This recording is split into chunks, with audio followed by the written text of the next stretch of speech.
everyone. Thanks for coming. Thanks Borders for having us, and really, thanks Jeff and David for agreeing to be seen with me. And thanks Jeff for really putting this all together. I mean, this is really, he did a ton of promotion for this reading in particular, so very appreciative. Be along for the ride. Okay, so I'm just going to jump into the little sleeve, but I'll talk a little bit like where the first chapter came from. This is my first novel. We'll start with chapter 1. It's about 2 o'clock in the afternoon, early March. In South Boston, that means a cold, hard rain that ruins any memories of the sun. Doesn't matter, because I'm in my office wearing a 20-year-old thrift store wool suit. It's brown, but not in the brown as the new black way. My shoes are Dark Martens, black like my socks. I'm not neat and clean or shaved. I am sober, but don't feel sober. There's a woman sitting on the opposite side of my desk. I don't remember her coming in, but I know who she is. Jennifer Times, a flavor of the second local celebrity, singing contestant on American Star, daughter of the Suffolk County DA, and she might be older than my suit. Pretty and brunette, lips that are worked out and pumped up. She's tall and her legs go from the north of Maine all the way down to Boston. But she sits like she's small, all compact, closed book. She wears a white t-shirt and a knee-length skirt. She looks to spring for March, not that I care. I wear a fedora, trying too hard to be anachronistic or iconoclastic, not sure which. It's dark in my office, the door is closed, the blinds drawn over the bay window. Someone should turn on the light. I say, shouldn't you be in Hollywood? Not that I watch, but the little birdies tell me you're a finalist, and the live competition starts tomorrow night. She says, they sent me home to do a promotional shoot at my mall and at my old high school. Yeah. I like that she talks about her high school, as if it were eons removed instead of mere months. Lucky you. She doesn't smile, everything is serious. She says, I need your help, Mr. Genovich. And she pulls her white-gloved hands out of her lap. I say, I don't trust hands that wear gloves. She looks at me like I chose the worst possible words, like I missed the whole point of her story, the story I haven't heard yet. She takes off her right glove and her fingers are individually wrapped in bandages, but it's a bad wrap job. Gauze coming undone and sticking out, Christmas presents wrapped in old tissue paper. She says, I need you to find out who has my fingers.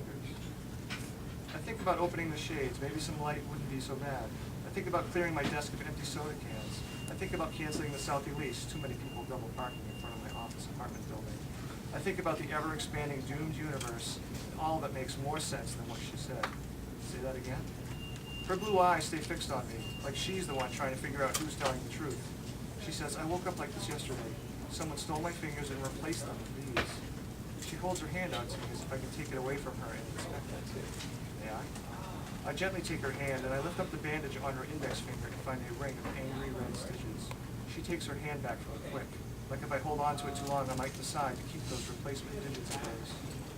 Look, Miss Times, circumstantial evidence to the contrary and all that, but I don't think what you described is exactly possible. I point at her hand. I'm telling her that her hand is impossible. Granted, my subscription to Mad Scientist Weekly did run out. Too many words, not enough pictures. She says, it doesn't matter what you think is possible, Mr. Genovich, because I'll only be paying you to find the answers to my questions. Her voice is hard as pavement. I get the sense that she isn't used to people telling her no. I gather the loose papers on my desk, stack them, and then push them over the edge and into the trash can. I want a cigarette, but I don't know where I put my pack. How and why did you find me? I talk slow. Every letter and syllable has to be in its place. Does it matter? She talks quick and to the point. She wants to tell me more, tell me everything about everything, but she's holding something back. Or maybe she's just impatient with me, like everyone else. I say, I don't do much field work anymore, Miss Times. Early retirement. So early it happened almost before I got the job. See this computer? I turn the flat screen monitor toward her. An infinite network of Escher-esque pipes filled with screensaver pixels. That's what I do. I research. I do genealogies, find abandoned properties, check the status of out-of-state warrants, and find lost addresses. I search databases, and when desperate, which is all the time, I troll Craigslist and eBay and want ads. I'm no action hero. I find stuff in the internet ether. Something tells me your fingers won't be in there. She says, I'll pay you $10,000 just for trying. She places a check on my desk. I assume it's a check. It's green and rectangular. What? No manila envelope bulging with unmarked bills? I'll pay you another $50,000 if you find out who has my fingers. I'm about to say something sharp and clever about her allowance from Daddy, but I blink my eyes and she is gone. I'm going to read 2 brief paragraphs from Chapter 2 to explain just what happened. Chapter 2. Right after I come to is always the worst, when the questions about dreams and reality seem fair game, when I don't know which is which. Jennifer Tynes is gone and my head is full of murk. I try to push the murk to the corners of my consciousness, but it squeezes out and leaks away, mercury in a closed fist. That murk, it's always there. It's both a threat and a promise. I am narcoleptic. How long was I asleep?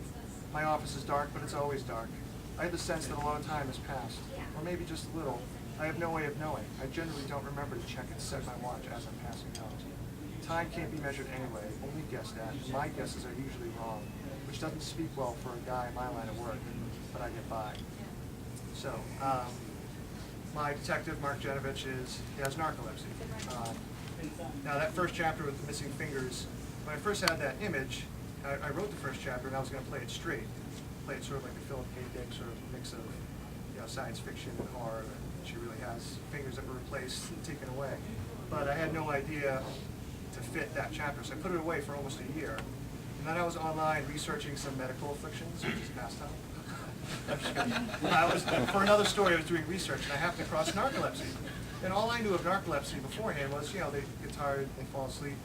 I had no idea of the hypnagogic hallucinations. For people who are narcoleptic, when they drop into sleep, they tend to drop directly into a REM sleep. They'll have these incredibly vivid dreams, and they'll have a hard time discerning, was that a dream or was that real? So that's something I sort of feature in the novel. Clearly, that woman was not in his office. When he wakes up, on his desk, she's gone. On his desk is an envelope of 2 photos. So for a large part of the book, Mark was trying to figure out what his case is, never mind to actually solve the case. So, the whole story is really, the main mystery is Mark Genovich. There is a crime, and stuff gets sort of tied together and solved. But it's really about the mystery of the self. The whole time he's wrestling with his own identity, his own past and memories.